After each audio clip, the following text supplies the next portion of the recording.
Hello, and welcome back to the Film Odyssey Podcast. My name is Salo Cicero, And I'm Dan Dubon. and today we are going to talk about our thoughts on Joker 2 and Megalopolis, our best and worst films of 2024, our most anticipated films of 2025, and what is next for Film Odyssey.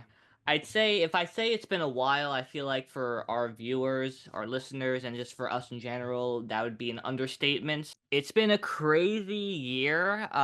There's been a lot of movies, good and bad. For me, at least, it started off really strong, and then afterwards, it kind of got weaker, in my opinion. We have two movies we're going to discuss, Joker 2 and Megalopolis. Both films that were heavily controversial for different reasons. Let's start with Joker 2. All right.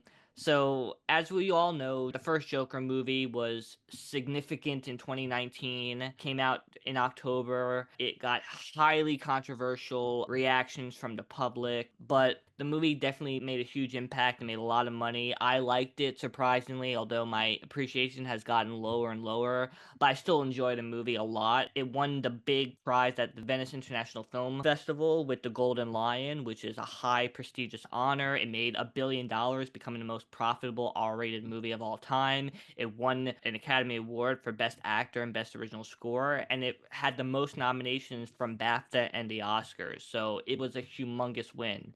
And Yeah, then it was. afterwards, after Todd Phillips said we're not doing a sequel, a few years later they say we're doing a sequel and it's going to be a musical. Here we have it with Joker, Folly Ado. Let's just Yeah. call it Joker 2 for now because a lot of people have just been doing that because they give up on even trying to pronounce the damn title in general. What were your thoughts, Dan, when you first saw the movie? It's interesting because I feel like as soon as this was first announced, the initial reactions were like, why? Why are you doing this? And then now you skip ahead like a year and some months later, and those initial reactions ended up being right. And then now that everything has died down, it's like there really was no need for this movie at all, honestly.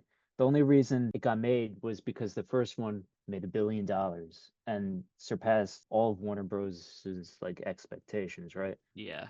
I mean, going into it, I was kind of like, do we need this movie? Then when the musical aspect was announced, I'm like, okay, not sure what to expect with this. I remember seeing a lot of reactions from people where it's like, oh, now that I know it's a musical, I'll be sure not to watch it, like shit like that. And it's Yeah. like, at least give it a chance, right? And that's what I want to do. I want to give the movie a chance. I do remember my initial reaction walking out being kind of like, why? Like what was the point of all this, really? I mean, to me, the movie kind of felt like a sequel that nobody really needed, but the studio wanted to make because the first movie did so well that you couldn't not do a follow-up. You know what I mean? Like True. if you have something that makes $1 billion, you can't just not do anything with that property, you know?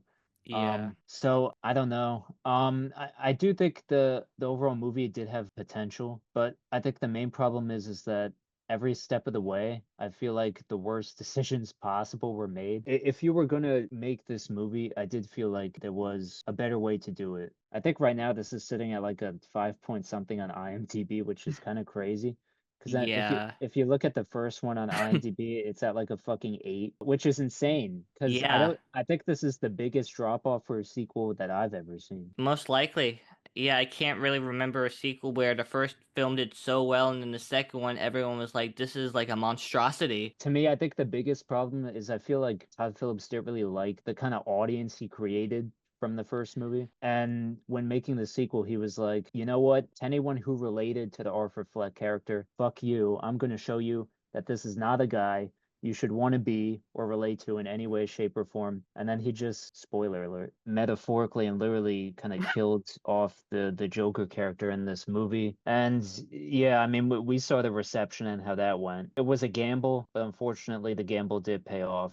Those are my thoughts. To be honest, I got really excited for the movie, which I wasn't for the first film. Unlike you for the first movie, you were extremely excited for that. I was not. I was more like, I don't know if this is a good idea for a movie. When I saw people like going crazy, like saying, this is horrible, this is not what I was looking for, this is that. I was expecting them to wreak havoc. I was expecting it to be Harley Quinn, the Joker, the way it was. I was thinking to myself, I don't think you went in with the right expectations. And my expectations were the fact that I wanted it to be where it was exactly like the first movie, where they stayed far away from the comic books. Yeah. And after seeing the movie, I liked it until I didn't. and it all vanishes when the third act hits. And for me, that's when I was just kind of like, huh? And what I mean by that is because from the first act to the second act, I was enjoying it. There was a lot that wasn't really making sense, but it made sense in the fact that it wasn't making sense because it's like double the madness, double the insanity, then double the confusion, and having to try to think and solve to yourself if what's happening is real or fiction. And just like in the first movie, that's the case. However, this time they go even more on that element of what's real and what's not, and it confuses the hell out of you. And I was buying into that actually.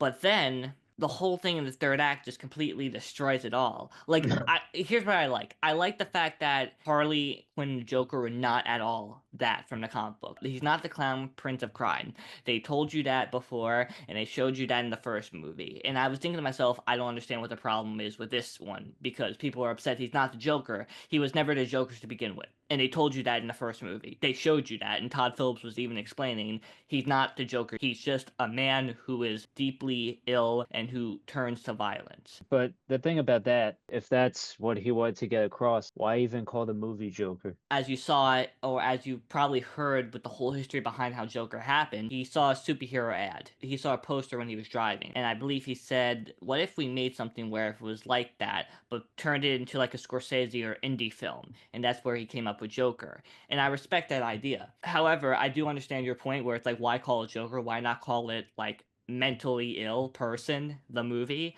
But at the Yeah. same time, it's like, how can you get butts into the seats? Make it about a guy who is mentally ill and turns into Joker. I like the idea that Harley Quinn, or as they call her, Lee, was dominating Arthur. He's trying to be everything she wants him to be, but it's not who he is. And I got that.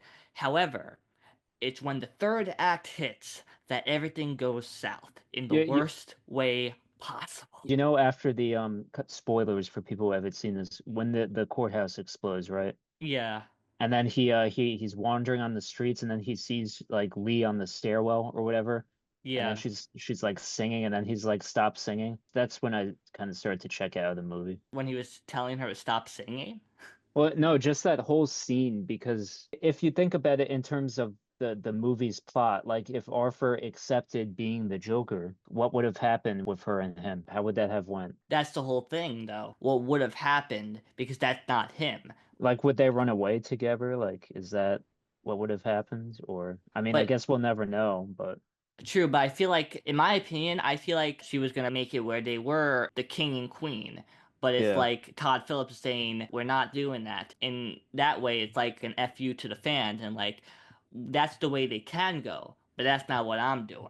This is not a comic book film. And that's where things could have gone right. But after the whole scene where they basically, the guards decide to rape and torture him, they don't. Oh yeah. Oh wait, sorry. That's the scene when I checked out. That's when I'm like, okay, fuck this movie. Yeah, which they don't show it, but it's strongly hinted at. I actually thought people were going to leave the theater because apparently when I saw online, a lot of people checked out at that moment. And I was like, yeah, I'm surprised people in my theater didn't leave. Because it was like at that moment you would think that because they do that to him. And afterwards they kill like a young inmate out of like frustration. And I was like, something's got to happen to these guards. Like something, like he's probably going to kill them or do something.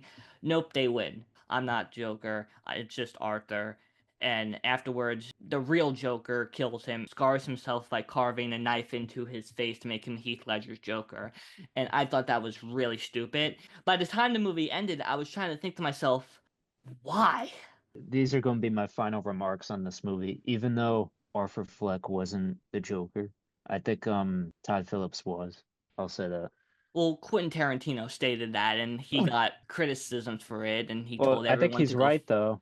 I think so too, and thinking it on that level, yes, I can understand. They were never going to make a sequel, and then after seeing the Yeah. feedback and everything that went on, he's like, you know what? Now I'm going to make a sequel. This is not because Warner Brothers wants me to. I said no to them before, and I would have said it again. However, they offered me $200 million. The feedback I've gotten, I know exactly what I'm going to do to piss not only Warner Brothers, but everybody on the planet off. The thing that's crazy to me is I'm surprised Warner Bros. Did tax cut this movie.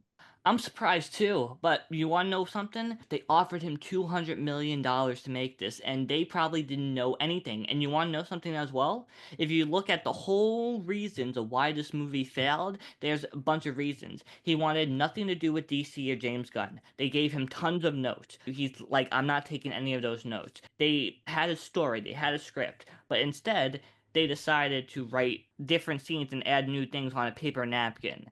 And also, it came from an idea from Joaquin Phoenix in his dream. You tell me what went wrong. And like again, I respect the hell out of what he was trying to do in the first two acts. I was liking it a lot, and I was thinking to myself, this is exactly what I wanted this movie to be. Because if it was anything else, they do damage and they disrespect what the first movie accomplished and what it was trying to do. And the whole thing of the first movie was that it was literally a comic book movie that was so against itself, so against the MCU and against modern Hollywood. And it was like, we don't want to be anything like that. We want the old Hollywood back. And if you make a sequel, you're just damaging the reputation of the first movie. And while they do that, again, they do it not in the way that I was expecting. Do you think in like 5 or 10 years this movie will get like a reevaluation by people? I think yes, because I have seen people on the internet who were like, I actually really love this movie, and some people were like, it's got problems, but if you really look, if you really think about it or try to watch it again, you'll notice things. I rewatched it on HBO a few weeks ago, and there were things that I noticed. Mostly the scenes when it came to the guy who killed him. Yeah, I agree. And I think we've said enough about this movie. But that's our thoughts on Joker 2. What do you guys think about the movie? I know most people hated it. Some people, so few people loved it and say that it's a misunderstood masterpiece. But for now, Joker 2 was a tremendous disappointment. So another movie that most people hated. And was my most anticipated movie of the year. Let's just say this, and a few people know this. I did a Francis Ford Coppola marathon this year because I was so excited. I wanted to go on a whole Francis Ford Coppola journey, and I did that just for Megalopolis. And this is a film that is Francis Ford Coppola's passion project, his supposed magnum opus, as people were trying to call it. The movie, as we all know, had so much controversy going on behind closed doors, people trying to like ruin Coppola's reputation as a filmmaker, and people like denying what happened. So many things back and forth went on, but then the movie came out, and I'm gonna let you go with this one, Dan, or do you think I should go since this is my most anticipated film? I guess I'll get my thoughts out of the way on this Yeah, first. let's just see what you got to say about this one. Listen, I don't think this is not a movie that's on my worst of the year list. The reaction to this was so like overly hated online. Um, Yeah, Especially like when certain clips came out, like people were comparing this to The Room. Like, no, I don't think it's that terrible. nah, It's not that terrible. Watching the movie, there's a lot that doesn't work, yeah, and a lot of the performances are wacky and crazy. But I do yeah. think the bare bones story had extreme potential. I think the main problem is that, this is a movie that Coppola's been trying to make since like the 80s, right? Or even maybe even earlier than that. Yeah, And I think he's been trying to make this for so long that the older he got, the more, I guess, his vision kind of got confused. And he also had 300 different drafts for the film, right? exactly, yeah. Yeah. So I feel like the kind of development hell aspect of this movie and it taking him so long for to make it kind of tarnished the great movie this could have been if it got made like earlier in his career. Yeah. What we got, it's not great, but I think the story is an uplifting one, kind of that is semi-relatable to society today. Again, this isn't going to be in my like top 10 of the year or anything, but it's also not in my worst of the year. It's definitely an interesting movie, and I'm sure this movie's going to gain a cult following in a few years just because of how strange and weird it is. I don't hate this movie. I admire it a lot. Do I love it? No. Do I hate it? No, not even close to hate it. Mix the worst of the worst and the best of the best in cinema history and combine it together, you get Megalopolis. The movie's all over the place. I really enjoyed it. I really liked it and I appreciated it for what it was. I do feel that though Francis Ford Coppola, like he always does, is going to have like an ultimate cut that's like who knows 3.5 hours long compared to like his Godfather film, which I'm gonna tell you this much right now. At this moment in time, Megalopolis is not The Godfather. I could just tell Oh, you that yeah, right off. I could tell you that obviously. right off the bat. It's not, but it is its own thing, for better or worse. I thought the acting was all over the place, and a lot of people were saying that the movie comes off funny when it's not supposed to be. I don't know about you guys, but I found the humor to be intentional. I mean, it was fun. Like at times, yes. Like Shia LaBeouf, for instance, he does overact a few times in this movie. He does, but there are moments where him, Adam Driver, and a lot of other people, like the way the scene is depicted and the way they like portray their characters, you can't help but think that this was intentional. But you can tell that Coppola, because he said in interviews, he wanted to make something people had never seen before. And the only movie I could ever compare this to, because I saw it either after or before, was Southland Tales. And there's only one scene in this movie, in Megalopolis, that reminded me of that. Other than that, though, it does feel like its own thing. And whether or not it's good or bad, it is something that is original and unique and that has not been made before. And if that's what Coppola was going for, then I think he succeeded. I think that's about all for our thoughts regarding Megalopolis. What did you guys think about it? Did you hate it? Did you love it? If you hated it, that's fine. You know, most people did. But if you loved it, some people did. That's really it for our thoughts on Joker 2 and Megalopolis. Definitely tell us what you think. And now we move on to the next topic, which is our best and worst films of 2024. So, Dan, I'm going to let you go with this one because I talked a lot and I think I need to give myself just a little bit of rest and start letting you talk. I guess I'm going to start with the worst, right? Get the worst out of the way first. Okay. So my number 10 worst movie that I've seen this year is Horizon. Oh, really? Yeah, this was a movie that got a lot of like publicity in the trades when it was coming out due to how bold like Kevin Costner was in terms of like funding this movie, and sort of it was like Yeah. sort of his passion project, stuff like that. I ended up watching it like a few months ago or as soon as it went to streaming. And then I Yeah. remember having like a thought to myself when watching. I'm like, you know what? I understand why people don't like this movie. To me, I just found it like very dull, extremely boring. The lead character that Costner plays, he only has like 20 minutes of screen time, I think. Number nine for me is actually a movie streaming on Netflix right now, even though it wasn't a Netflix original movie, called Subservience with Megan Fox. This movie, if I had to describe it, it's kind of like a mix of the game Detroit Become Human mixed with Megan. It's like worse than both of them combined. Yeah, I thought the lead actor was terrible and had even less charisma than Fox does in this movie. The main characters, it focuses on this family, right? Yeah. But I really couldn't give a shit about any of them. Like I was rooting for them to die. Next up for me is Craven the Hunter. Now this released like what 2 weeks ago, and it's already on my worst of the year. I'll say compared to the other Sony Marvel movies, I would say this is the worst, but it's definitely down there. Yeah, this movie is just bad. The cinematography is terrible. The acting, aside from like Aaron Taylor Johnson, is pretty abysmal across the board. Pretty, I think, unintentionally comical or just straight up awful. There are two Oscar winners in this movie, and Russell Crowe and Ariana DeBose. But without knowing that they're Oscar winners, you probably would have guessed that they were, just because of how terrible they come off in this movie. And again, this is like a movie that no one asked for and no one really wanted, and it bombed at the box office. And I can't really say I'm surprised. Next up for me is Argyle. Remember this movie? Oh God, I do. Yeah. Yeah, if you could remember, this released like what back in like February. Starring Henry Cavill, even though he has like what 10 minutes of screen time in the movie.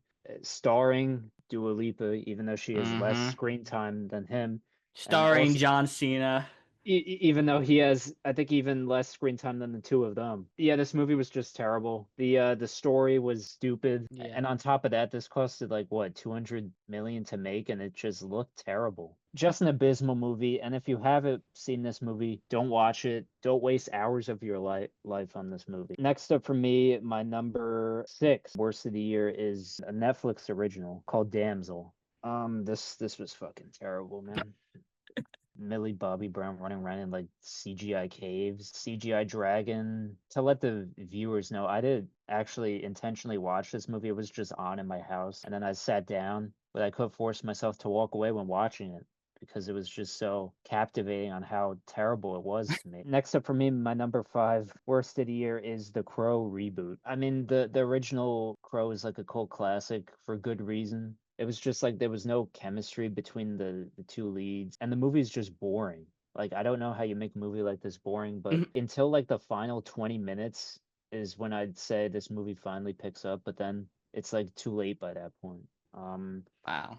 Another abysmal comic book movie that we got this year. So I have 5 best and 5 worst. So as we talk about the worst films, I'm going to start with my number 5. So my number 5 worst of the year is going to go to Godzilla Kong: The New Empire.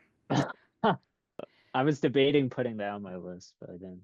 Here's the thing, I don't remember too much about this movie except for it starred Brian Tyree Henry and Dan Starred? Stevens. You mean starred? Yeah, quote unquote starred. Here's what I will say about this movie. I don't remember too much, but I do remember one thing. The third act of this film.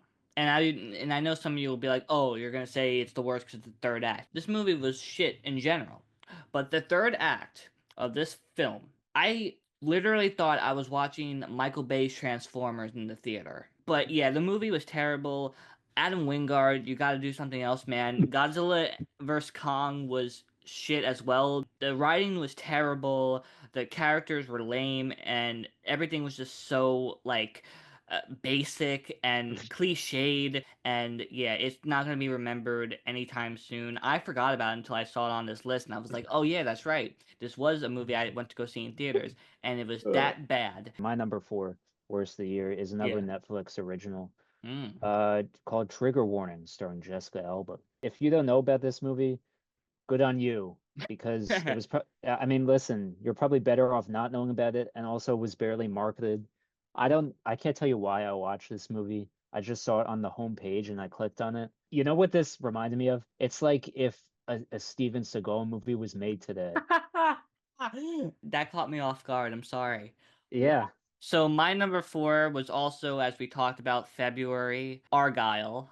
Let's say this movie, the choices were Argyle or Madam Web, and I chose Argyle. Okay, I was You like, still made the wrong decision. I know, but I don't think it was as bad as what I could have done. Yeah. However, that still doesn't mean anything because Argyle was an atrocious mess. I can't even blame Matthew Vaughn because he didn't even write the damn script, okay? It was completely pointless, ridiculous. The only reason why I stayed in my seat and didn't leave was because of Sam Rockwell. He at least made me enjoy the film, some parts. Number 3 worst for me is Red One. You know, Red One, they should call this a red steaming pile of dog shit. Dialogue that comes across like it was written by AI. 90% of this looks like it was shot in front of like a green screen or on the soundstage somewhere. The story is lame. The performances suck. Dwayne Johnson and Chris Evans have never given more lazy performances in their career. Both of them look like they wanted to take a nap. This is the type of movie where like it feels like it was designed to be background noise that parents Yeah. could put on for kids while they get drunk in the next room. So number 3 actually on here. Number 3 is a movie that you actually would be shocked, and I know a lot of people will be shocked and kind of upset that this is on my worst of the year list because a lot of people loved it actually. A lot of people really thought it was a good movie and it got great reviews. Monkey Man from Dev Patel. Oh shit. Yeah, I don't know what people saw about this movie that they loved it. Ooh. 2 hours in the theater, and I wrote on one of my reviews. I said 2 hours in the theater felt like a whole day at the cinemas. And the first act is like a music video, really bad shot music video. And then afterwards, it just is so boring. I felt like I was gonna fall asleep. I understand he went through a buttload of stuff. He went through so much stuff. He like hurt himself badly. It was gonna be only from Netflix, and then because of the political message, like Netflix said no to it. Jordan Peele then saw it and said, you know what, this has got to be in theaters. But I'm gonna be totally honest with you. I wish Netflix got it because this movie was not worth seeing in theaters, at least in It, my opinion. it was a straight to streaming type movie. If no one told me about the whole history behind this movie, I would have thought something had to happen for this movie to be the way it was. Number 2 worst for me is Night Swim. Look, the premise was already laughable enough, but then you decide to cast actors who can't even act in the movie on top of it. So then it's like, what are you left with? You're just left with an SNL sketch, really. Listen, there's a scene in this movie where there's like a demon supposed to be coming up from the pool, Yeah. and I'm telling you, it looked like a Muppet version of Danny DeVito. I think enough said about that. Don't watch it. It's dog shit. Number two for me, and to be honest, I was looking at my number two list, and this movie, the fact that it's getting two more movies to make a trilogy, Wait, can I guess what it is? sure. Is it Rebel Moon? No. This is Oh Drive no. Away Dolls by Ethan Coen, one of the Coen brothers. Oh I forgot about this movie. I don't even know where to start with this one. It wants to be No Country for Old Men. However, it wants to be a raunchy, like, sex comedy. A lesbian movie. Yeah, and it does not work at all. It does not work in doing a sex lesbian film. It does not work in a comedy film. It does not work in any way, shape, or form. And Ethan Coen does a terrible job at depicting all of it. It really is the worst. And it could have been done right. It really could have been. And There was potential. I mean, there the was. actors are good. It felt so long to me, and it was 84 minutes long. My number one worst, as most could probably guess, Madam Web. Look, this whole movie is an example on why Sony is the most incompetent major studio in Hollywood today. I think that's all I need to say because you could literally type it in on YouTube and pull up like 15 reviews on the movie that all explain why it's so terrible. So my number one worst of the year is Immaculate. I had some hope for this movie because one, it's Neon. Neon is they really showed this year, besides from Immaculate, they showed that they were really a company that has a lot of guts. But Immaculate was really bad. Offensively bad, I feel. And everything in this movie that could go wrong went wrong. And by the end, I was just like, this has got to be a joke. Um, Sydney Sweeney was okay. She was okay, but man, and the fact that she produced it, she is credited as producer. Jesus, oh my god. I mean, But at least she got paid, man. I guess, but the whole movie was just it was the worst. Like at least the Nun is stupid, but like enjoyably bad. The more that was revealed, the worse it was getting. All right, so we should probably switch over to our best now. Enough with the negativity. I'm going to do some honorable mentions for mine. I do have 10 in my best of the year. Okay. Um, so yeah. Honorable mentions: Long Legs, The Fall Guy, Challengers, The Apprentice, and Alien Romulus. Number 10 for me is Juror number 2. Okay. So this was a movie that for some reason was completely buried by Warner Bros. Like Yeah. it released like what, beginning of November in like 3 theaters across the US apparently. This might be Clint Eastwood's last movie ever that he ever makes. And listen, while I don't think this movie is great, I do think it was a really good movie that had potential to be great. Mhm. This is, I mean, it's kind of astonishing to me that Clint Eastwood is in his 90s and he's able to still even pump out movies. I mean, most people are on like fucking life support at that age. I mean, Yeah. the fact that he's able to do this is astonishing to me. And hey, look, if this is the last movie that he ever makes in his career, I think he went out on a high note personally. Mhm. Even though Warner Bros. Did him extremely dirty by not promoting this movie, not even releasing the box office numbers for it, releasing it in like very limited theaters. I don't even usually like courtroom dramas, but to me, I found this one really compelling, and it was a very interesting, like sort of like morality tale on like what would you do if you were in Nicholas Holt's character's position in this movie, and I really enjoyed it. Number 9 for me is The Substance. Now, I know you weren't a fan of this movie. I do think, look, I don't think this is like phenomenal, but I do think it's so batshit crazy that you kind of Yeah. have to respect it. This is a really great story, kind of like on female gaze, I guess you could say, and sort of like what it's like to be a woman in the spotlight. Yeah. And I thought Demi Moore gave a career best performance in this movie. Like She was great. I think this is the best she's ever been. Thankfully, Margaret Qualley was in a good movie this year I was also. about to say, And yeah, this is just one of the best of the year for me. The third act does kind of go off the rails and become kind of like ridiculous, but I thought the last shot was really impactful. And I think overall this really worked for me and this really resonated with me because I remember multiple times when watching this a few months ago, I was just like, holy shit. My number 8 is Civil War. all The right. um Alex Garland movie that released earlier this year to some controversy, which is kind of stupid to me. because I'm not sure what people really expected. I mean, I think most people wanted this movie to sort of take a political side. Yeah. And when it didn't, they got mad. But I really think at the core of this movie, that's not what this is about. This is more so less interested in forming a hypothetical conflict to pick winners and losers in like today's politics, and it's more about like showing how terrible a civil war would be for everyone. How terrible, like what it does to people, what it brings out in people, and what a civil war could take from people, and how this is something that everyone should fear and no one should want because it's just like devastating what it could do. Yeah. Jesse Plemons is in this for one scene and he steals the whole damn movie. That's how good he is. My number seven is the recently released Nosferatu. This is the fourth movie from Robert Eggers, and stars an all-star cast: Lily Rose Depp, Nicholas Hoult, Aaron Taylor Johnson, Willem Dafoe. This is probably the best horror movie of the year for me. I found this really effective. I don't think it's Eggers' best movie, but I do think it's his second best in my opinion. I really love this. I thought the cinematography was great. I thought Lily Rose Depp was a revelation in this movie. I thought the score was great. I thought mostly everything about this worked for me, and it's the best horror movie I've seen in 2024. And number six for me is Day of the Fight. Look, most people might not even know what this movie is because it got like a very limited release in New York and LA, like starting on December 6th. I do think this is a movie that will get a cult following once it hits digital because, I mean, on the surface, this is sort of like another very typical like boxing movie, sort of like another like Rocky mixed with Raging Bull type story. At least for me personally, I'll say that like Michael Pitt, he did a hell of a job in this movie. Like the best performance of his career. Like his character felt really authentic and believable, and it was just like a great redemption story, a great story on trying to become the best version of yourself possible, which I think everyone is striving to do. So it was really relatable to me on that level. Okay, so like I said, I have five best and five worst.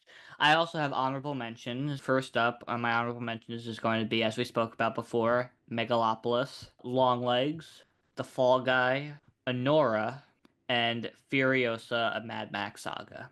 All right.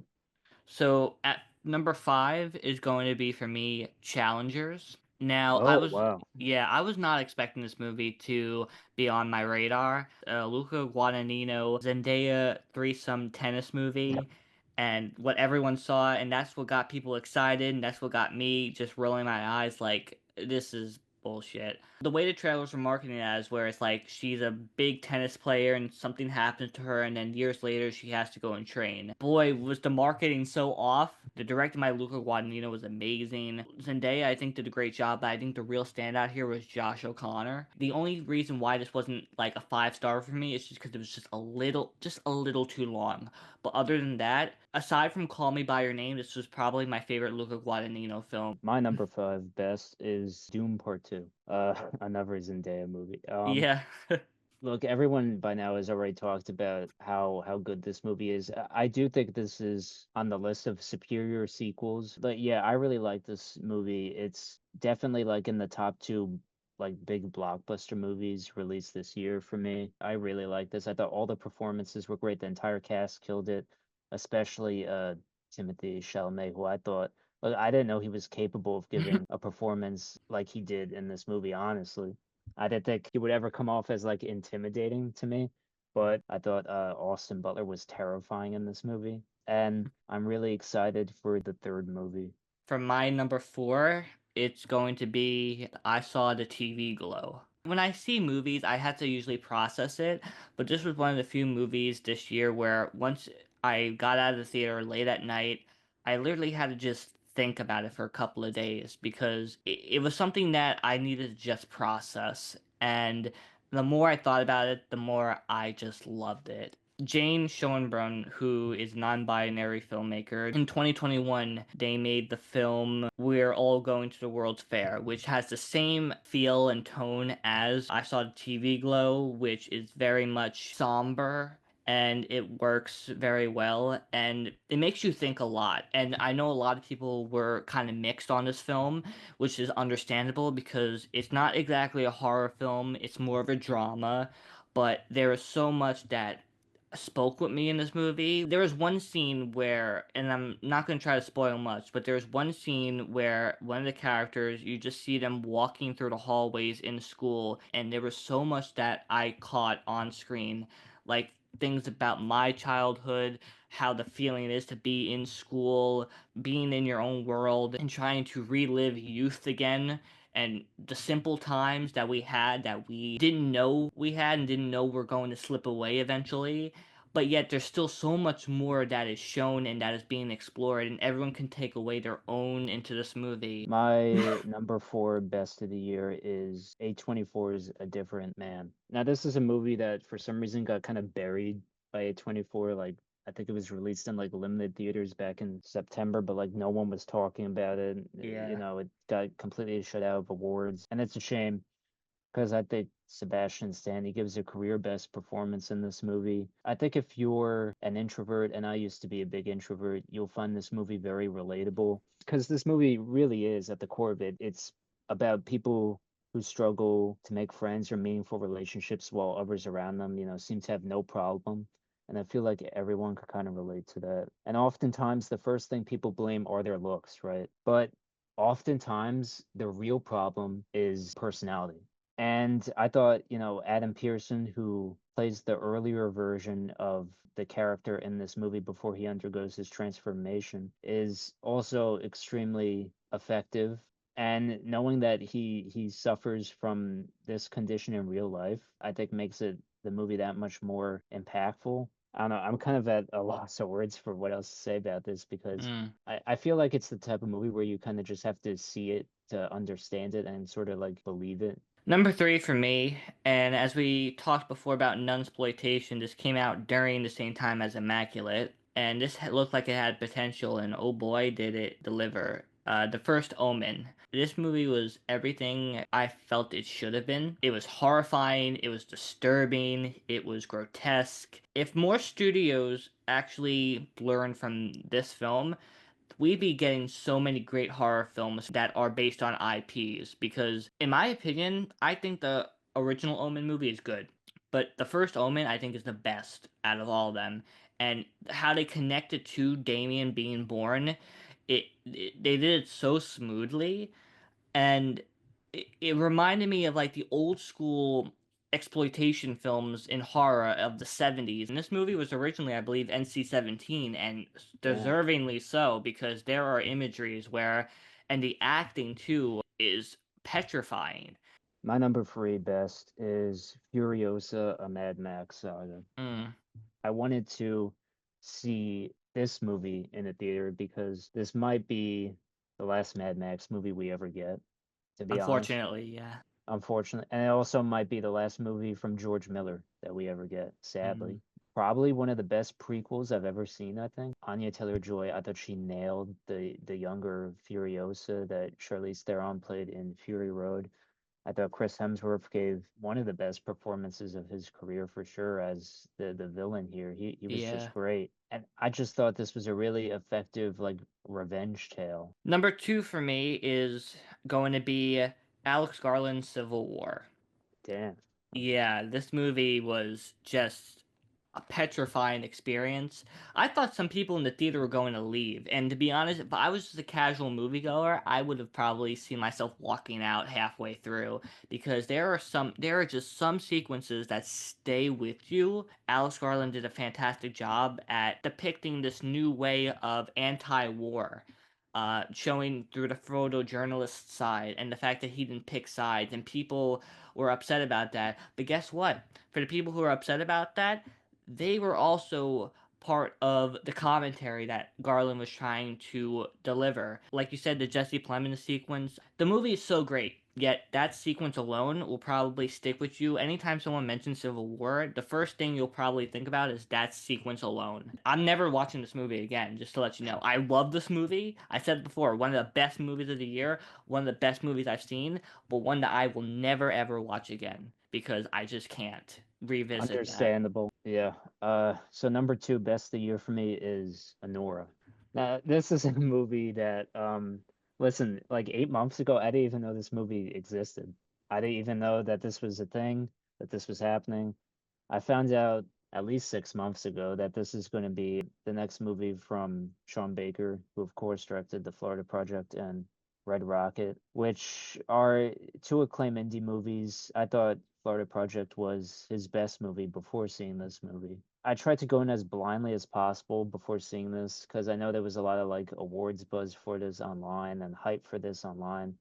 Like tons of people were saying that Mikey Madison was like winning the Best Actress Oscar, and honestly, I think she deserves to after watching this twice. For me, I think it's the best movie Sean Baker has made so far, in my opinion. The first act is very much like Pretty Woman, the classic rom-com. If you've seen that, it's very much like that. Then the second act sort of switches into like a Safdie Bros movie. It's Yeah. like where you're kind of like, what am I watching here? And then the third act is just like a fucking gut punch, man. It's just like someone like punches you in the throat or something. It's just like, damn, where you really feel for this character that Mikey Madison and Sean Baker created. And yeah, look, I'm going to say this. If Mikey Madison doesn't win the Best Actress Oscar this year, the Academy ain't shit, in my opinion. All right, so now it comes down to the number one movies, our number one movies of the year. I love this movie. I saw this film back in February with the most bonkers ass Q&A with the director, and it was so amazing seeing this in a packed theater. And I rewatched it recently yesterday, and it was just as good, if not better. That movie is Hundreds of Beavers. This movie is so damn great. It's clever, it's funny, it's original, it's so many things. It kind of comes off as like the most family friendly Tarantino movie because it's everything that he would do because everything is setting up because they're setting up for something at the end that is worthwhile. And Mike Cheslake as the director, they made such a small movie and they put everything into it. So my favorite movie of 2020 is Richard Linklater's Hitman. Now this is a movie that I've seen 3 times now at this point. Not everyone will love this movie, but for me, I thought this was really great. I think this is like in Linklater's top two movies that he's ever done, in my opinion. Unfortunately, this was a direct to Netflix release, even though Neon bid for this movie, but ultimately did win out, which is unfortunate because if this was a Neon release movie, I think a lot more people would be talking about it. And now it's Yeah. just sadly kind of just lost in the Netflix algorithm, which is a damn shame. Because this, in my opinion, deserves a lot better than that. Look, Glenn Powell, man, believe the hype. This movie shows you that this guy is like probably going to be the next movie star that we'll be talking about for years to come. He's great here. Adria Arjona is just as good as he is. She's great, and the two of them have like the best chemistry I've seen in a movie in years. I think they were just like great together. I just thought the whole theme of this movie, kind of dealing with like self-perception, what other people think about you, stuff like that, like kind of really related to me on a personal level right now in my life, and really just about like getting out of your comfort zone because you really don't know what will happen if you do. And one of the quotes from this is seize the identity you want for yourself, which in my opinion can be interpreted to sort of just like being the change that you want to see for yourself. That's it for our best and worst films of the year. I hope you guys enjoyed our list here. Tell us what you guys thought was the best and worst of the year. We'd love to know. Was it similar to ours? Was it close to ours? Were some of the films that we put on our worst different to yours? Some films you thought that were actually better than what we put? Or are there some films that we put as the best that you thought were shit? Who knows? Everyone's entitled to their own opinion. I know I am, and so are you, Dan. But yeah, definitely let us know. Okay, so now it's time for our most anticipated films of 2025. Dan, you said you have a lot. I'm looking forward to hear what you have. I have 10, but you have how many?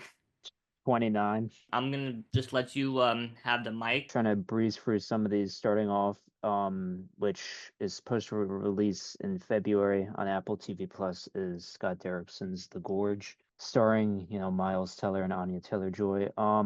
Usually I would put a movie like this on my anticipate list, but I do really like Scott Derrickson as a director from what, he previously did with the first Doctor Strange, which was significantly better than the second movie, as well as The Black Phone. And even though this is a streaming movie, I'd say the talent involved piques my interest as well, like as does the trailer that recently came out for it. It looks like a solid like mystery kind of horror movie.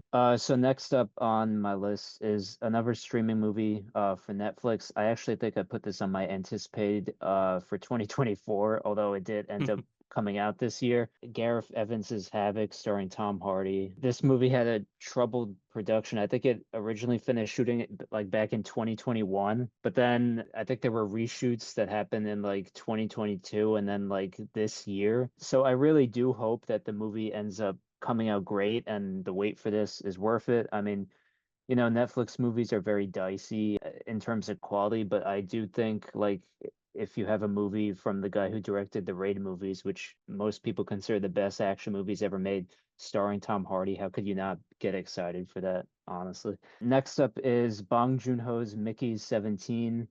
This is another highly anticipated movie that I think was pushed back an entire year. I think it was originally supposed to release like beginning of this year, but it was pushed back because of the strikes or whatever. And the release date actually just got moved up a month to March now, so that's good. The trailer for this looks very interesting. It doesn't really look like anything Bong Joon-ho has done before in terms of his filmography. It looks kind of more like, I guess, comedic.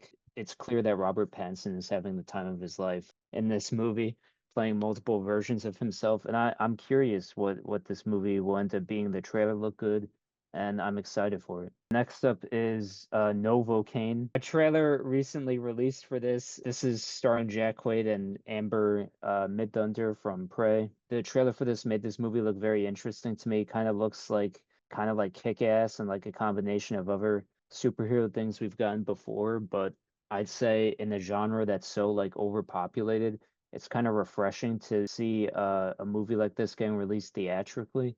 Yeah, next for me is David Ayer's next movie called A Working Man, starring Jason Statham. This is going to be them teaming up for the second time after this year's The Beekeeper, which released back in January. But honestly, I think as director and actor, they both are like the perfect fit for each other. I'm kind of looking forward to what this movie will be, like if it's kind of like the same tone as The Beekeeper or something like completely different. Next up, releasing in April is Ryan Coogler's Sinners, starring Michael B. Jordan, who he's worked with like in every movie he's done so far. This is supposed to be like a vampire twin story. And it seems interesting based on the teaser we got. Although I will say it will be interesting to see like when the full trailer releases, like what that reveals, because we really barely know anything about this movie. And it will be interesting to see Ryan Coogler like do something original outside of the MCU again. Next up is Until Dawn, the adaptation of the video game that I currently just played through, directed by David F. Sandberg, who directed Lights Out, Annabelle Creation, and of course the Shazam movies. I'm not gonna lie, this is the one movie on my list where I'm kind of like, this might be shit because video game adaptations obviously not a great track record, but hopefully when the trailer comes out the movie looks good and it's faithful to the game. And I think David F. Sandberg, he's a good director, and I'm glad to see him going back to his like horror roots. Next up is the next Guy Ritchie movie, In the Gray, starring Henry Cavill, Isaac Gonzalez, and Jake Gyllenhaal. Nothing is really known about this movie except it's going to be like an action thriller, and the description says it follows two extraction specialists who must plan an escape path for a high-level female negotiator. Honestly, I'm only interested in this because I'm a fan of Guy Ritchie as a director, and of course the actors involved I think are talented. So hopefully this turns out to be something above your typical action movie. Next up for me and my most anticipated, surprisingly, is actually going to be Marvel's Thunderbolts, which is All funny right. because a few months ago this movie wasn't on my list. The combination of Florence Pugh and Sebastian Stan leading this movie kind of got me interested in it. If they were the leads, this probably would be on my list. But I think they're both great actors. And even though this movie kind of does look like a PG version of like the Suicide Squad movies we got, I'm probably going to watch it just for those two actors involved. Next up is Trey Edward Schultz's Hurry Up Tomorrow. Oh God. starring The Weeknd, Jenna Ortega, and Barry Keoghan. I know what most people are probably thinking. Why would you put this on your anticipated list? It sounds terrible. And for anyone who saw The Idol on HBO, they are probably going to avoid anything The Weeknd does after seeing that. But honestly, the only reason this is on my list is because of the other two actors involved, aside from The Weeknd, if you could even call him an actor, and also Trey Edward Schultz as a director. Because I did really like It Comes at Night as well as Waves in 2019. I know you weren't a fan, probably either of those movies. Yeah, that's gonna be your crow of 2025. What, Hurry Up Tomorrow, I you hate to think? break it to you, but yes. Well, I guess we'll find out 6 months from now if this ends up being, because this is supposed to release mid-May, if Okay. this ends up being the next Crow for me, or if this ends up being surprisingly great and you have to eat your words. Next up for me is Mission Impossible: The Final Reckoning. This is going to be the last Mission Impossible movie, or at least the last one with Tom Cruise as the lead, which honestly, I think it's about time he moved on from this franchise at this point. What is this, the eighth movie in the franchise? It's getting kind of ridiculous. I mean, once you start to get to 8 movies, that's like Vin Diesel territory. I don't think you want to go much farther than that. I'm kind of glad that this will be the last one for Tom Cruise and Christopher McQuarrie, who's essentially been making these movies for the past decade with Tom Cruise. So I'm glad to see them both moving on to new things. And I hope this last one can be as good as Fallout, which in my opinion is the best of these movies. If it even manages to be on par with Fallout, then I would consider it a strong note to go out on. So I'm surprised I even have this movie on this list because I honestly wasn't a huge fan of Hereditary like everyone else when that movie originally released. I actually loved Midsommar, which was his second movie. I think that's his best movie, in my opinion, so far. Beau is Afraid, kind of a mess, in my opinion. I think that's his weakest movie. But this movie, I do think like the cast is stacked. You have like Joaquin Phoenix reteaming with him once again. You have Emma Stone working with him. You have Austin Butler, Pedro Pascal. Like these are big names in the industry. So I'm kind of intrigued to see what he cooked up. Next for me is, God, the title for this is terrible. From the World of John Wick Ballerina. The worst title I think I've ever heard for a movie. Yeah, so this is obviously going to be a spin-off to the John Wick franchise starring Ana de Armas. I know that there's been a lot of like behind the scenes issues with this. I think most of this movie had to get reshot by Chad Stahelski because apparently Lionsgate said the cut that Len Wiseman did of this movie was like awful. So they had to bring in Chad Stahelski to reshoot like the whole movie. So I'm really hoping and praying that his reshoots help this movie and it ends up being on par with all the other John Wick movies. Next for me is A24's Huntington, directed by John Patton Ford, who also directed Emily the Criminal. And this movie is going to star Glenn Powell, Margaret Qualley, and Ed Harris. Apparently, it's going to be a revenge movie, which I think is interesting because I was a fan of Emily the Criminal, and the director also is doing this. I am intrigued in this. Glenn Powell and Margaret Qualley just seem to keep getting bigger and bigger in the industry.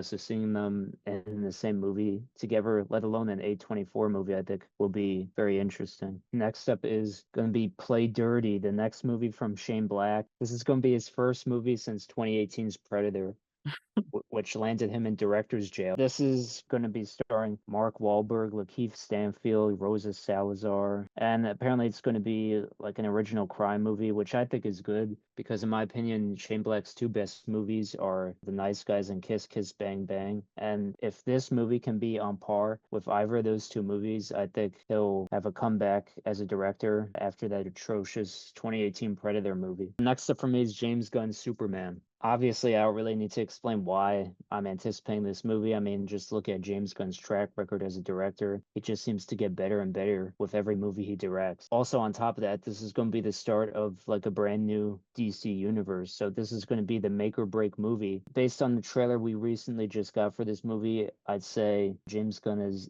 seems to be doing everything right with this movie. I think he really gets it. He really gets comic book movies in a way that no other director really does working today. And that's why I think DC is in the strongest position they've ever been with him as a CEO there. Next up for me, my most anticipated 2025 is Paul Thomas Anderson's next movie, The Battle of Bacton Cross, starring Leonardo DiCaprio. We know there is nothing known about the plot of this movie, but from what was reported, this is apparently going to be PTA's like most expensive movie that he's ever made. And there are rumors that this is going to be like an original action movie, which I think intrigues me even more to see Paul Thomas Anderson doing something like this. Next up on my list is Jonah Hill's next directorial effort, which is called Outcome, and this is going to be starring Keanu Reeves.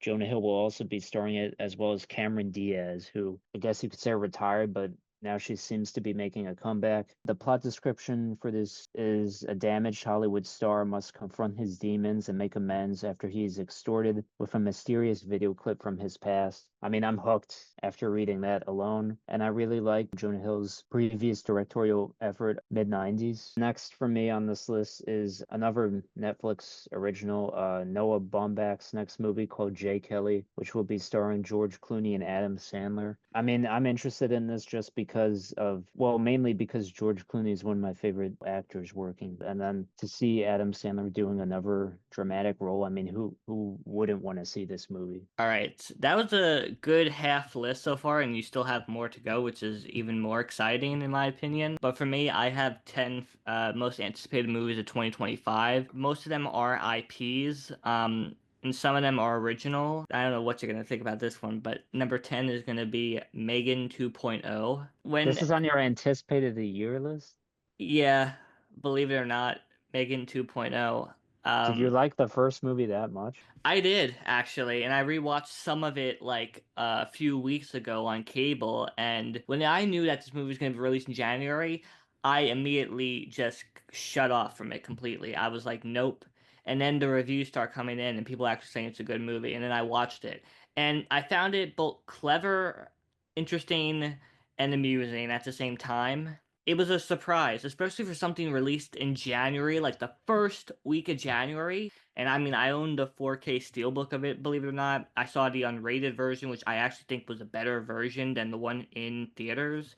And after that whole like tease of what's going to happen next, and especially with AI developing and the evolution of it this year, I think that there probably could be more to explore within the story and with the Megan character. Will it be good? I hope so. It's by the same director and by one of the writers of the first movie. I don't know. I'm interested. It doesn't come out in January this time because I think they have more they have more hope for this movie actually doing well. And I think Yeah. just at the time we're living in now, it's also more relevant than we really were expecting it to be. Yeah, I mean, I hope for your sake that ends up being good. I'm just shocked you have a Blumhouse movie on your list. Okay.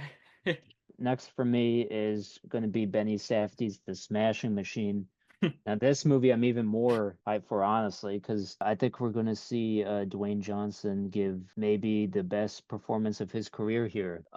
If you look at his filmography, he really hasn't challenged himself at all in his career yet, at least until this movie comes out. So to see him finally kind of step out of his comfort zone and do an A24 movie of all things is really exciting to me because he might get nominated for an Oscar for this next year. Who knows? I mean, if the movie ends up being great.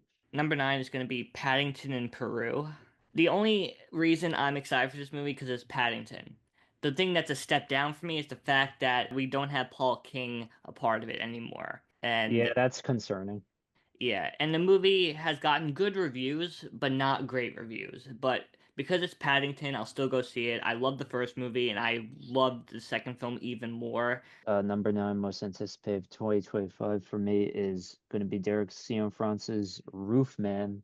This is going to be his first movie in like 6 years, I think, or maybe even longer, at least 7 years, because his last movie was 2016's The Light Between Oceans. And then for some reason, he did direct any theatrical movies for like 6 years after that. You know, this is the guy who directed Blue Valentine and The Place Beyond the Pines, which in my opinion are both like underrated, great movies that don't get enough love. It's starring Channing Tatum. Going on to my number 8 film, and this movie could either be the best, most surprise comedy of the year, or it's gonna be like when I put Ant-Man the Wasp: Quantumania on my list. This is the Naked Gun reboot. Oh Um, shit. I forgot that's even happening. I love comedies. I need more comedies in my life.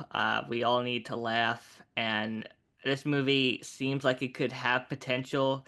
Maybe it's directed by Akiva Schaffer, who's part of the Lonely Island, and it's produced by one of my favorite comedians and creators, Seth MacFarlane. This movie could be crap, or it could be the best comedy in years, and I'm hoping it's gonna be the best comedy in years. And apparently, also, it's being co-written by Alex Sulkin, who is a collaborator with MacFarlane, who also co-wrote Ted 2, and A Million Ways to Die in the West. And I love all those movies. They're just my thing. And so I'm hoping that this is a really good film. Next up on my list is going to be Tron Ares. Now, Mhm. here's the thing. I feel like this potential for this movie tends to being complete shit. I'm not gonna lie, just based on who's directing it and Jared Leto who's starring in it. I don't think Disney would try doing another one of these movies if they didn't have a lot of confidence in it. You know what I mean? And Disney as a company rarely takes risks, as we all know. I think it's very interesting to me that they're revisiting this kind of like dead franchise and trying to resurrect it essentially with this third movie. And like the second movie released like what, back in like 2010, right? So I think it's they're taking a gamble here, which is something they rarely do. And hopefully it pays off. And honestly, I do think we need more cyberpunk movies. So yeah, that's why I'm looking forward to this. My number seven is actually going to be Tron Ares. All right. Yeah, I was shocked when you put that on your list. I wasn't expecting that. I grew up with Tron, the second film, not the first one, not that old, but it looked so like stylistic, and it was during the time when Avatar was big.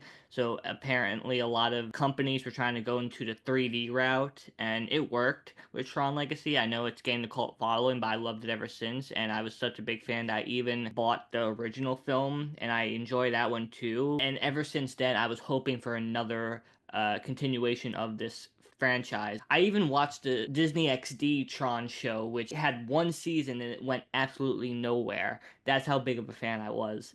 And so Damn. now, years later, we're getting Tron Ares, which has Jeff Bridges returning for the role, and we're going to get Nine Inch Nails as the people scoring it, Trent Reznor and Atticus Ross. Yeah, hopefully this turns out good since it's on both of our lists. Next up on mine is going to be another A24 movie, and this is going to be Adam Wingard's next movie called Hmm. Onslaught, and it's described as like a gonzo action horror thriller that follows a mother who falls back on a particular set of skills when an unknown threat escapes a military base. This is going to be starring Adria Arjona and Dan Stevens. Look, honestly, I think this is the type of movie that Adam Wingard should be making, especially after the two Godzilla and Kong movies, which were shit in my Yeah. opinion. I definitely think this is like his bread and butter with like You're Next and The Guest, like these type of like smaller indie horror movies. So I'm glad to see him going back to that. And hopefully this is on par with both You're Next and The Guest. Number six for me is going to be, to your surprise, another Blumhouse film, The Black Phone 2. Oh shit.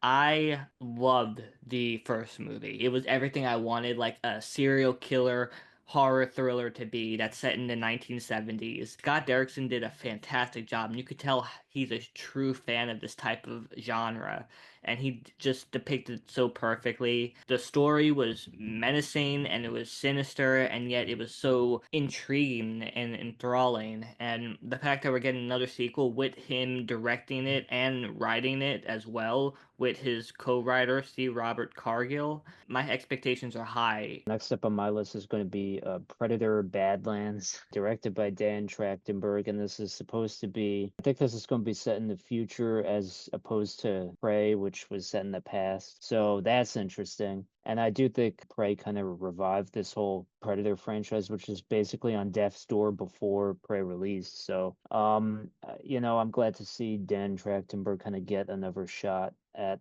in this franchise, and I'm looking forward to seeing what he does with this movie, even though nothing is known about the plot or anything. It's supposed to star Elle Fanning, which is interesting. So yeah. Number five for me is actually a movie that I put on my most anticipated last year, but then it finally got an official release date for next year. Shelby Oaks, Oh, which is from former YouTube critic Chris Stuckman. He actually made a movie and Neon bought it. Then when I heard the news of that, I was completely amazed by it because Neon is the most risk-taking company I think so far of this decade. I mean, with long legs and everything else, but him getting Neon to be a part of it and also having Mike Flanagan being the executive producer is just crazy to me. I mean, Mike Flanagan, this guy did The Haunting of Hill House, The Haunting of Bly Manor, Midnight Mass, and he did Doctor Sleep as well, and Oculus.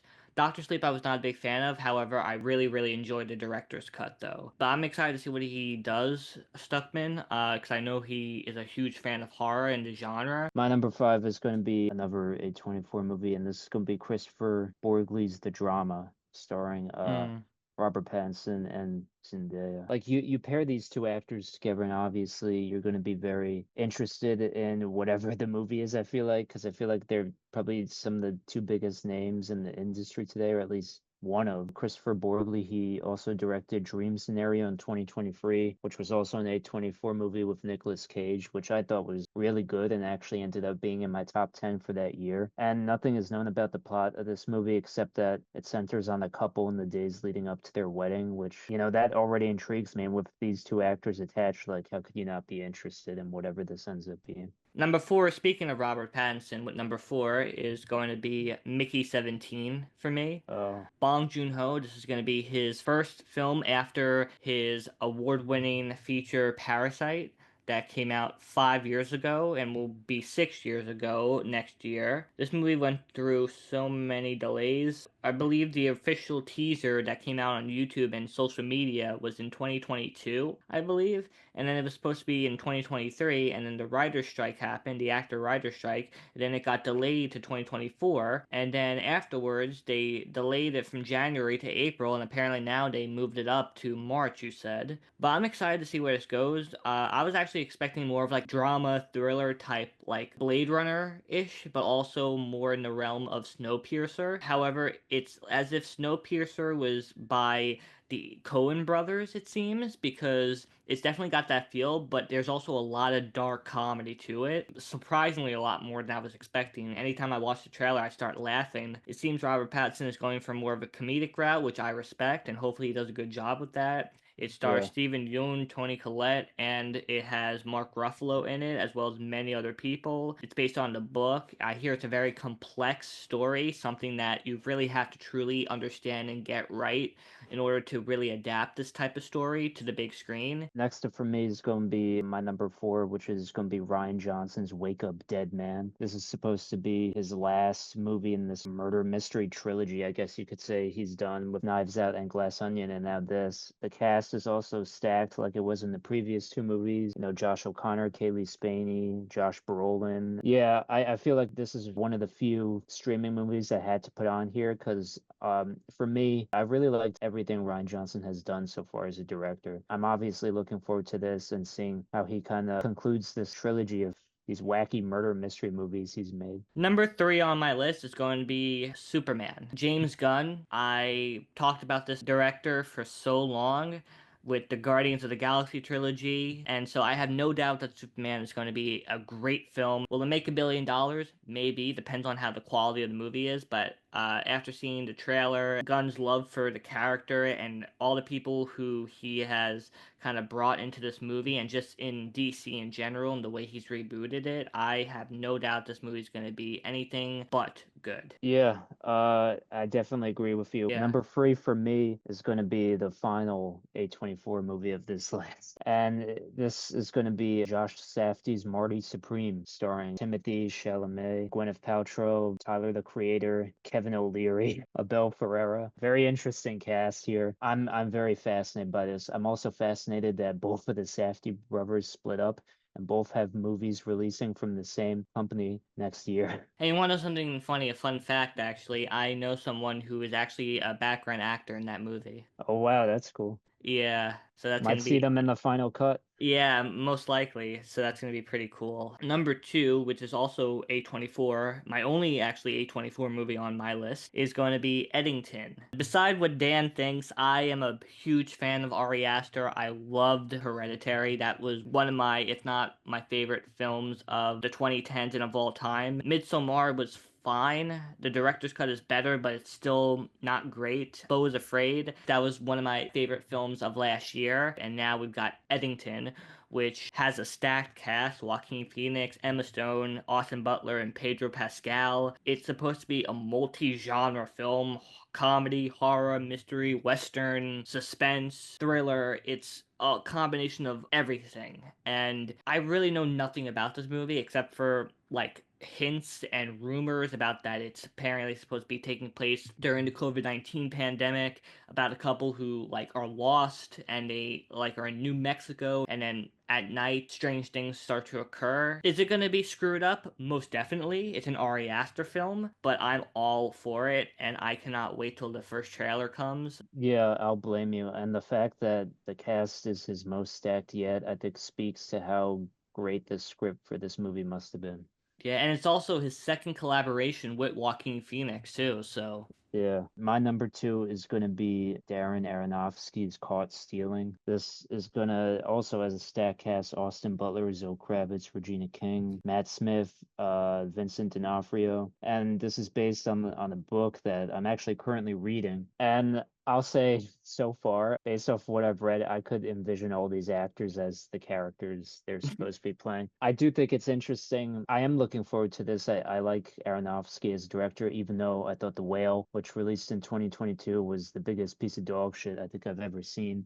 And I don't think Brendan Fraser deserved to win an Oscar for that movie, despite what people say. I am looking forward to this because this is going to be distributed by Sony. It won't be like a smaller, like A24 movie. So I think he'll have more of a budget to work with, and it's going to be interesting to see him do kind of more of a mainstream crime thriller that's actually based on something. And I've also grown to really like Austin Butler as an actor, especially this past year. So yeah, looking forward to this movie. now we come up to number one, our number one most anticipated movies of next year. This should come as no surprise, but my most anticipated movie of 2025 is going to be Avatar: Fire and Ash. I saw the first movie back in 2009, and ever since then, I always wanted a sequel.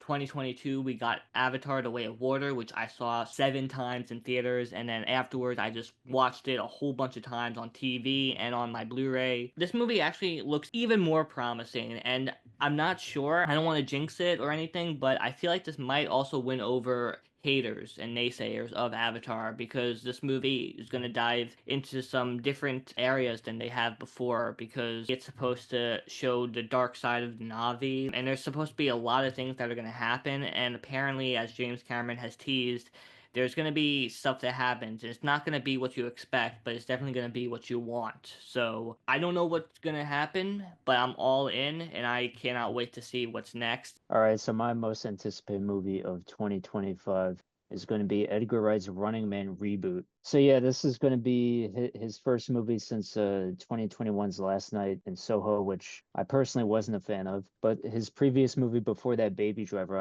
I think is his best movie that he's done so far. And I'm a real big fan of Edgar Wright as a director. And you know, this is going to be a reboot of the Arnold Schwarzenegger movie. So Yeah. I feel like you could only go up from that because I recently watched that for the first time this year. And let's just say it's very 80s if you haven't seen that movie. It's very much a 1980s movie. And there are definitely improvements to be made. The cast includes Glenn Powell, again, is going to be the lead of this. Josh Brolin, you know, Lee Pace, Michael Cera, like the cast is stacked cast, really. And this is actually going to be based on the actual book, which is going to be the next book I'm going to be reading to prepare for this movie next year. And what's funny is the book actually takes place in 2025, and this movie is Mm, also releasing in 2025. So I think it's interesting. going to be a very kind of timely movie in that sense. And look, I'm looking forward to this. That's it for our most anticipated movies of 2025. What are your most anticipated? Were they like ours? Were they not like ours? But yeah, let us know in the comments. And now, our final topic: what's next for Film Odyssey? So I feel like this is kind of our time to maybe just talk a little bit about what's been going on, why we haven't really posted that much. Where in college, there's a lot been going on with that. Yeah, I mean, my life for the last like 2, 3 months have just been like really hectic, extremely busy. And you know, I'm in my going into my last semester of college, so I'm probably going to be even more busy because, you know, once I graduate, it's like gonna have to get a real job, stuff like that. So yeah, lots of like real life stuff I've been dealing with as of late, which is kind of why I think I could speak for both of us why we can't really post frequently or really manage a website just with like two guys, you know? I think the problem also is the fact that maybe for a week I'd do a consistent reviews, and then for the next week there would be no posting whatsoever. And for a platform, you have to be more consistent. I was more consistent in 2020 and 2021. That doesn't mean the Film Odyssey is over, it's done. It doesn't exactly mean that, but it does mean that we're going on the next stages of our lives. And changes happen for better or worse. You know, college for me has been really hectic as well in my own ways, as well as for you, Dan. And that's why there has been no review since July, and that's why there has been no podcast since April, because I also Yeah, started working. I barely had any time to do this whatsoever. What's next for Film Odyssey? There will be more changes, and there will not be as much posting, unfortunately. But when we do have something to talk about, or when we do have time, we will be on here. for sure. For sure. What Hopefully, it there's is. not as big of a gap from now until our next podcast, because going from April of this year to now, what, December, or whenever this gets posted, that's like an insane gap of time. So hopefully, that's like the longest gap we'll ever take. You know, hopefully it doesn't take us this long to make another podcast or write something on our site, but we'll be back soon, and that's really about it for us. Yeah, for sure. I mean, this was definitely a long episode, longer than usual, but we felt like we had to kind of had to compensate for like 6 or 7 months of like nothing. But thank you for listening. We appreciate it as always, and we'll see you guys hopefully very soon.